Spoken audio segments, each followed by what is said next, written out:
You're listening to Stand Out Get Noticed, episode 272.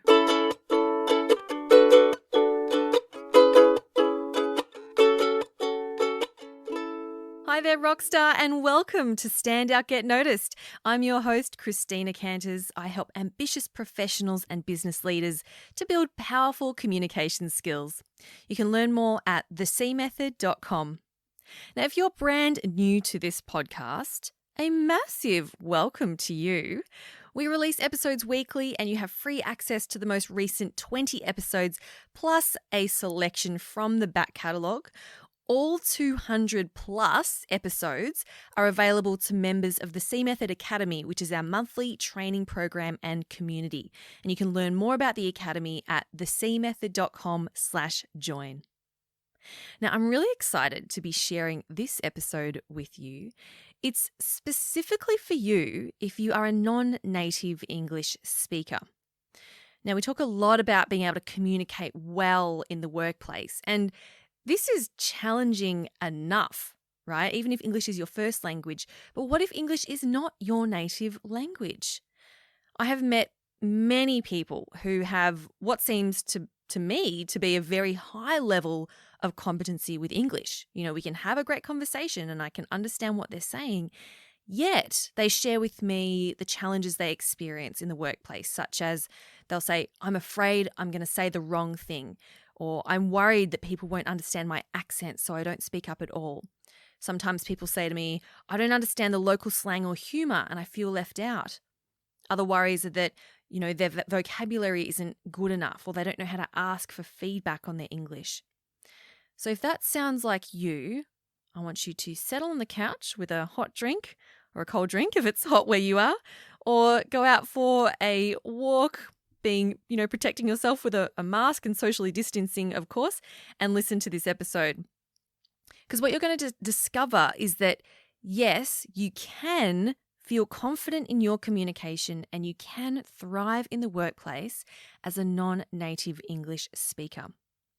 And to share with us her insights into this topic, I'm so excited for you to meet Tara Cull, who is a landscape architect, an English teacher, and founder of Archi English.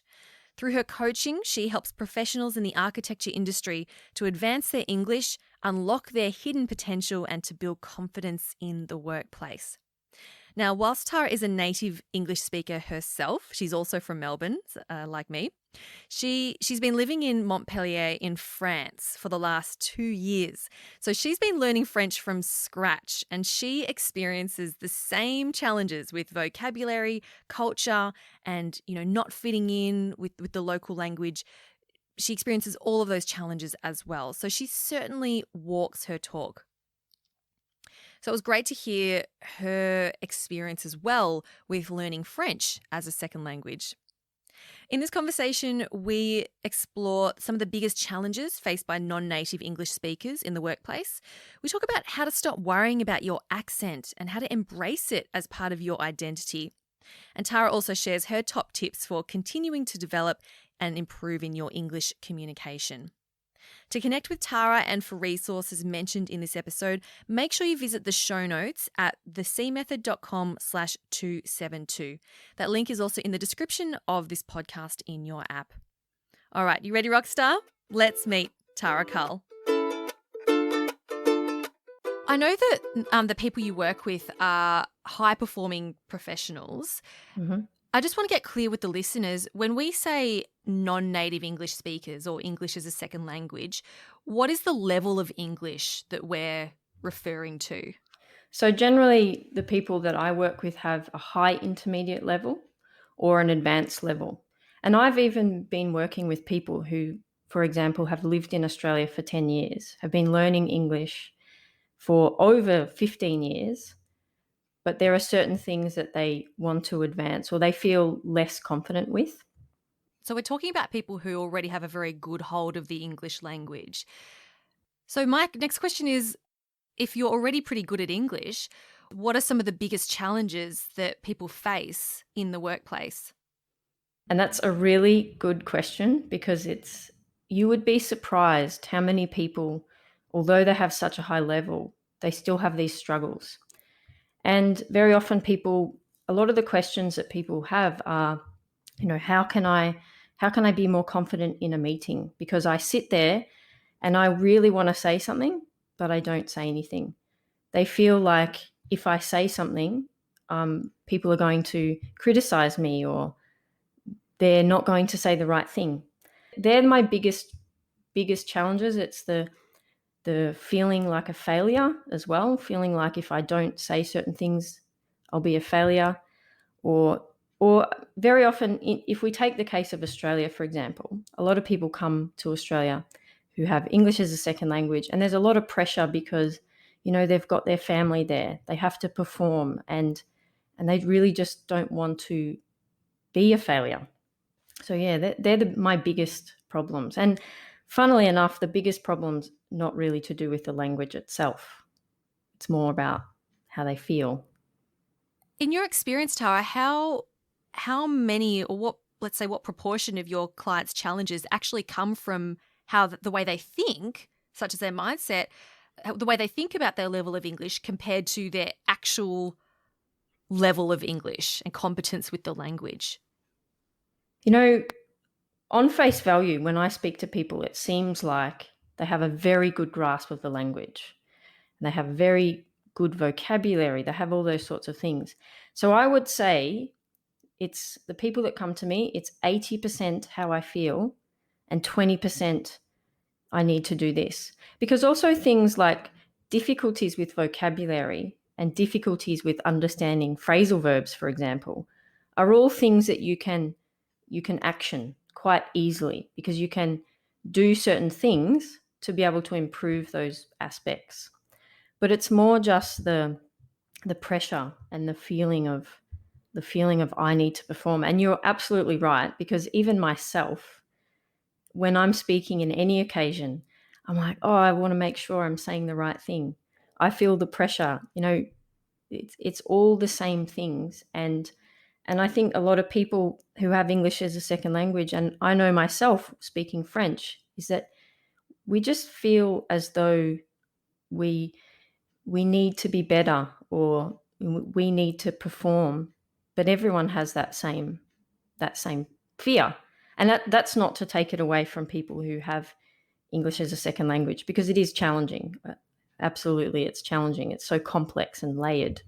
But yeah, we all have those same struggles and difficulties.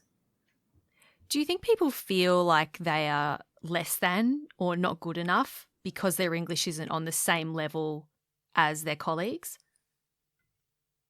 I think so. I think that is the biggest thing. I have a student at the moment who he speaks such amazing English. He's got a very high level, got a high level of vocabulary. Yet at the end of every lesson, he just says, "Oh, my accent, it's just not good." And I have to say to him, I understand everything you're saying. The message is coming across.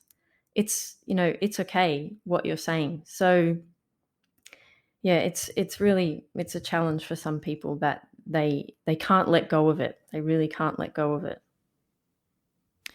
So where does that come from? Why do people believe that their accent is no good? What is the fear behind that? I think humans themselves, we put a lot of pressure on ourselves to sound the same. And I guess when you go to a country, say, for example, you go to Australia and you want to sound like what everyone else sounds like. You don't want to stick out. You don't want to draw attention to yourself.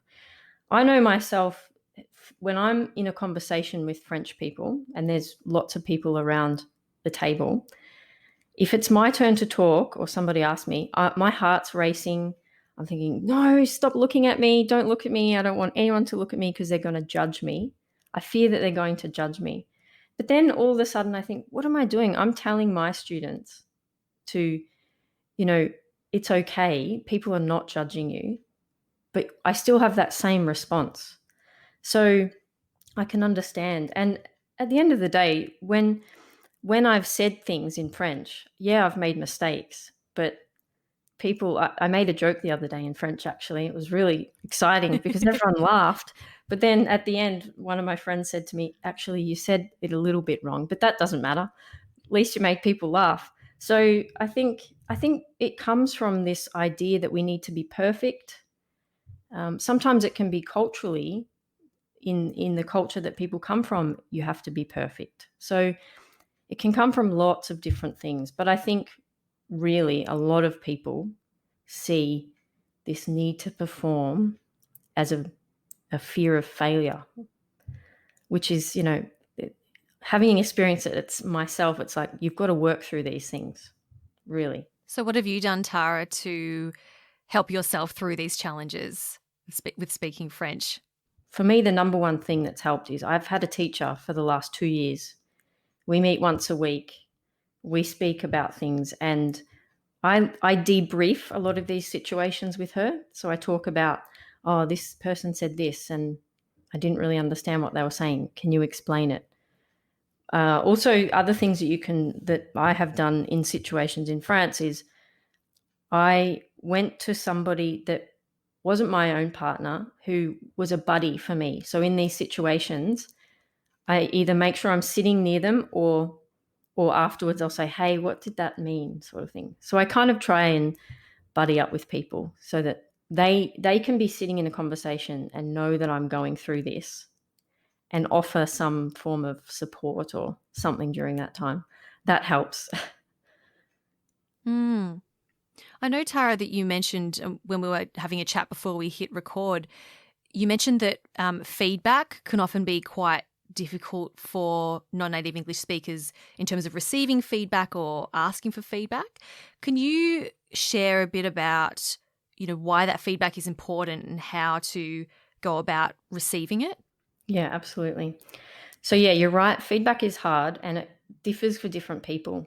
So for example, in France, to give somebody feedback on the way that they speak is not difficult for them.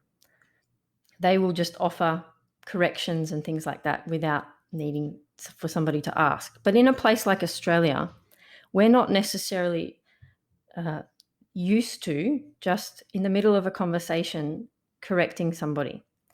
So feedback in that way is sometimes some people want it, but they don't get it. Some people don't want it, but they get it. So I think in that way, the best way to ask for feedback is to ask people. You really need to ask people and ask for a situation, or to be put in a situation that's safe and supportive, and that you know that feedback is coming. I think that's the first thing. And that also helps the people that are giving the feedback as well. Because I don't know if you might feel the same, but if I was in Australia and I was sitting around a table with a lot of non-native speakers and somebody started saying something wrong, I wouldn't feel comfortable stopping them and saying, actually, that's not how you say it. You say it like this. Whereas they may be feeling, oh, I want you to correct me.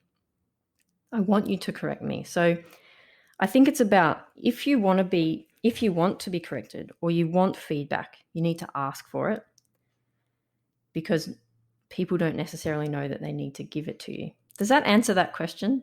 Absolutely, absolutely. And I've worked with a number of clients who are non-native English speakers, and only if they ask me, and this is me as their coach, right? They're paying me to be their coach. Only if they explicitly say to me, can you correct me on my grammar or my vocabulary if it's wrong? Only then will I give them that feedback. Because to me, and you mentioned this earlier, Tara, that, as long as your message gets across, it doesn't matter about the accent. It doesn't matter if you don't have really sophisticated vocabulary. And to be honest, a lot of Australian native speakers don't have sophisticated vocabulary. Yeah. If as long as your message gets across, then you've achieved your goal, accent or no accent. So for me, if I'm working with someone and they communicate something and I understand it, then if a couple words are off, I'm just going to be like, well, that doesn't matter. I don't mind. I think it's great that I'd rather see that you are excited and passionate and, wanting to deliver this message as opposed to worrying about, tiny little mistakes in your language. And let's face it, we all make little mistakes in our language. None of us are perfect, even native speakers. Absolutely. And I mean, even when I'm teaching people, I think, oh, that's not how you say that. What am I saying that for? So you're absolutely right about the message. The message to me is the most important thing. It shouldn't be about your accent, because also your accent is part of who you are. Your accent is where you're from, and that tells a story about where you're from. And it also, to me, says I am willing to speak another language and to learn your language as well if you're speaking English to an English native speaker. And therefore, it's also a sign of respect almost, you know. So the most important thing is the message. What's one way that you might help a client to get clear on their message and communicate that? One way that I do that is make a time for them. So we might set something, an activity or a speaking activity, where I say, I want you to explain this to me. And then in doing that, then I will record it. Usually I record it, and then we analyze it together. So I never would record my student and say, oh, you made this mistake, you made this mistake, you made this mistake. It always has to come from them, because it's about how they feel. It's about, do you think that's coming across properly? What sounds do you think are challenging for you? What sort of things? And all the time, most of the time, they are able to identify it. They know what sounds they need to look at. But as I said, it's about making that time for feedback, because if you're in a situation at work and you're always speaking but never getting that feedback, you're just thinking everything's great and it's all good. How do you know if everyone's understanding you? And I think this can be a problem, actually, is that we spend a lot of time just saying things and assuming that everyone understands us without knowing. You could also go the other way where, in terms of if you're not getting the feedback, you may be thinking people don't understand when they actually do. You know, Tara, you mentioned before, you were saying about the sounds that going through, analysing how they've explained something and pinpointing the sounds they need to work on. What do you mean by that? So in English, we have a lot of vowel sounds, and there's certain vowel sounds, excuse me, there's certain vowel sounds that are more challenging for certain nationalities just because of the ways that their mouth move and in their own native language. So it can be very challenging. So very often I'll go through different words with people and we'll try and identify those vowel sounds. So one example is French, the French vowel sound with the H. So the word happy, for example, is difficult for French native speakers because they're not used to making that sound. So we will identify all of those vowel sounds that they have trouble with. There's a very good video actually by she's actually Australian. Her name is Emma from English, and she makes this fantastic video about pronunciation and how you can improve your pronunciation over a long period of time. And she identifies a lot of these vowel sounds. So there's a lot of different ones that certain nationalities have challenges with. But yeah, I know Emma from English. yeah, she used to be an urban designer. I worked with her for a couple of years, but Ah, she's there you amazing. go. All right. Well, everyone check out Yeah. English. I think it's a YouTube channel, isn't it? Yeah, it's a YouTube channel. It's very, very popular. And I use her, she probably doesn't know this either. I use a lot of her videos particularly with pronunciation. Yeah, okay. So, Yeah. Tara, tell me the difference between accent. So, on one hand, we've got your accent, it makes you unique, it helps you to stand out. And this is something I would love everyone listening, if you get self conscious about your accent, I want you to try to make the shift or start to make the shift that your accent is what makes you unique. It makes you stand out. And like you said, Tara, it's part of who you are. So I think, you got to Mm. embrace that part of you that is who you are. And so there's the accent side of it, but then there's also, as you were saying, Tara, the pronunciation, and which to me Mm. forms part of the accent, because how you pronounce something is also part of your accent. So where do we draw the line between okay, I need to work on my pronunciation and change that. Where do you draw the line between that, but also, oh, but my accent is who I am? I think it goes back to what you were saying about the message. I always use the message as the bar. It's okay, where is the message getting across? Mm.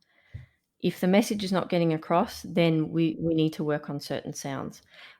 There are certain words, for example, where I'll think to myself, I don't know what you're saying here. So that's when I will say, okay, we're going to draw the line at the accent and say we need to work on the pronunciation here because I don't know what you're saying. Mm. And often a lot of people can be just going along saying certain things and not realizing that what they're saying is not how it should be pronounced, or and that message is not coming across very clearly. So yeah, it's more just about working on what will get your message across more clearly, more effectively, and so the people around you are not sitting there thinking, what are they saying? You know, Tara, something I want to ask is about local slang and local humour, because this is a very strong pain point that I hear from people where they say, you know, I feel left out. I don't know, how do I make jokes, or what do I do if I don't understand the local slang or the local humour? How can I better, you know, fit in? What advice would you have for them? This is a tough question because it's really hard. I mean, it takes a long time to understand the humor. And I think particularly in Australia, it can be really complex and layered. I have a friend who went here, he's English, and he came to Australia, and someone said to him, we're going to go to Whoop Whoop.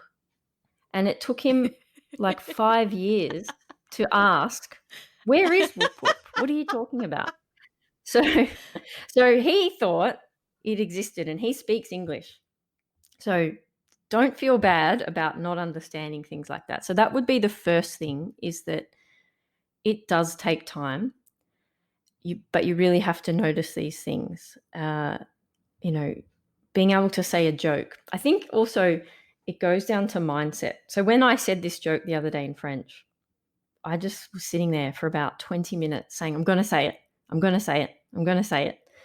I thought to myself, I went backwards and forwards thinking, oh, this is not going to be very funny. And I thought, you know what? Who cares if I say it and it's not very funny? At least I tried. So I think it's also about just having a go based on what you know and what your level of the language is. But also there is another way that you can do it. I often suggest to my students in Australia, there's a podcast called Aussie English done by Pete, and he's very funny. He's a very funny guy. And he teaches English in such a way that he teaches people about the humour, he teaches people about slang, but he also teaches people about the Australian culture.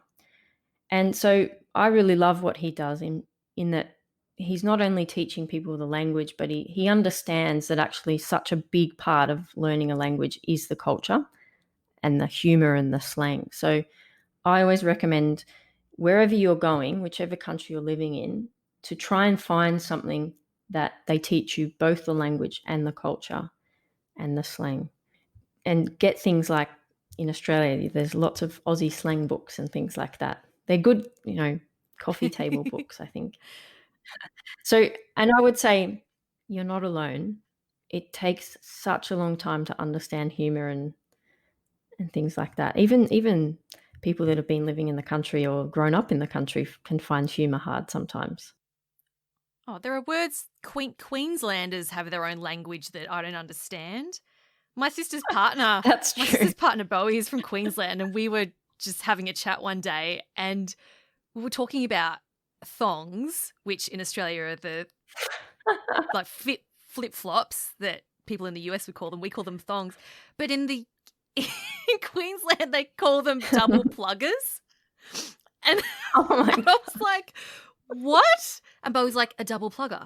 Like, don't you know what a double plugger is? And we're going, what the hell are you talking about? And we were like, this is some Queensland language. And I grew up in Australia, and I've never heard that in my entire life. So Yeah, I still hear words where I'm like, what is that? And it's local to the state. absolutely. And I think, Mm, a big part of confidence, inner confidence, goes for everyone, is to be okay with saying that you don't know something and to just go, you know what? I'm not a native English speaker and I have no idea what you just said. Can you please explain to me what whoop whoop is? Or can you please explain to me what absolutely. thongs are? And an Yeah, Australian, look, if they're a half decent Australian, they're not going to look at you and go, I can't believe you don't know what whoop whoop is. Like, they're not going to think any less of you because it's like, well, how can we expect you to know what whoop whoop is? Because you're clearly you're not raised in Australia, we're not born here. So I think yeah, just I think there's humor. We talk about humor. I think there's definitely a place for you to use the fact that you don't know stuff as a humorous part, like that part of you, and turn it absolutely. around. So instead of feeling ashamed, shameful or embarrassed that you don't know what a word means, go, hey, excuse me, I don't know what that means. Please explain, and then have a bit of a laugh about it. Yes. And I think you make such a good point, and I'm always thinking about this too, is that we need to call people out because communication is a two-way street. It's not always your responsibility as a learner of the language to know everything. So we need to call out Mm. people and say, "Hey, I don't understand what you're talking about. Hey, I'm feeling left out here. Can you help me here?" Because often you will find that people, unless they've been in a situation where they've had to learn the language or they've been out of their comfort zone, they won't think about it. They don't even give two thoughts about it. So we need to call these people out and say, "Hey, give me more. I need to understand what you're talking about." Definitely. And for everyone listening who is a native English speaker, like you were saying, Tara, it's a two-way street. And I think the more compassionate and aware we can be, if we're around people who we know aren't native English speakers, just being aware of the language that we are using and just being aware that we're not using too many colloquial terms, or because that can feel like we're excluding that person. So, Tara, we're coming towards the end of our conversation here.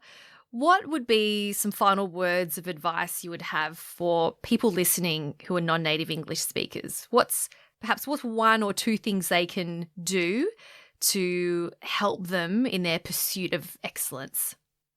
Well, my number one thing that I always say, and I think I would say this till I'm blue in the face, is that if you want to improve the way that you communicate and the way that you speak, you need to listen to how other people do it.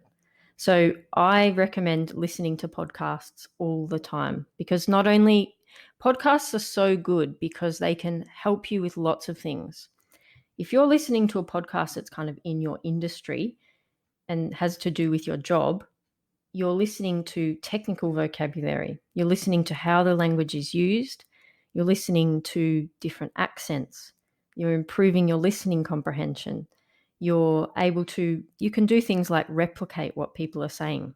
So for me, listening and using listening as a tool is such an effective way to learn. You're just ticking off so many boxes when you're doing that. And I guess the other thing is to really think about some of the worries that you have and think about how are some of the ways you can work on your mindset. Because I think there's the technical aspect of learning the language, and then there's the mindset and the identity of, who you are is so intertwined in the way that you communicate. So I think that's important. So listening and working on mindset. Love it. Thanks, Tara. And before we go, tell us a bit about your business, Arc English, and the sorts of people you work with. My business is called Archi English, and I work predominantly with people in the architecture industry, so architects, landscape architects, urban designers. And the reason that I do that is because I have a background in landscape architecture myself, so I have a lot of experience in communication. And so the ways that I work with my students, I do a one-to-one coaching program. So we do a lot of these things where I personalize their learning. So they come to me with a lot of the challenges that they have at work, and we do things very specific. So it might be about writing an email to a contractor, or things that are very specific. They're not general English. So you can find me on LinkedIn. I spend a lot of time posting and explaining what I'm doing on LinkedIn, also on Instagram. Awesome. Well, for everyone listening, if this is something that you struggle with, then I do encourage you to reach out to Tara, because she's very specialized in this area and she's got that lived experience. In fact, she is living in France right now, practicing her own French speaking skills. Tara, it's been such a pleasure having you on the show. Thank you so much. Thank you, Christina.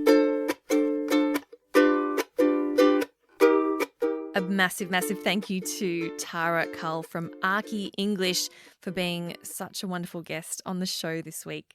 Tara has also been a very supportive listener of this podcast. So I want to say thank you, Tara, for sharing this podcast out with your students and with your community. It really does mean a lot. Now, to connect with Tara, I've put all her contact details in the show notes at thecmethod.com/272. So make sure you check it out. Also, if you got value from this podcast, please share it with a friend or a colleague who you think may also be going through some of the challenges that we explored in this conversation. If you can share it with them and say, hey, I think you'd really like this podcast, it'll be a great way to help them and to also get this podcast out to more people. And that brings us to the end of this episode. Thank you for spending some time with me today. Keep on being awesome, and I'll talk to you next week. I'm Christina Canters, and this has been Stand Out, Get Noticed.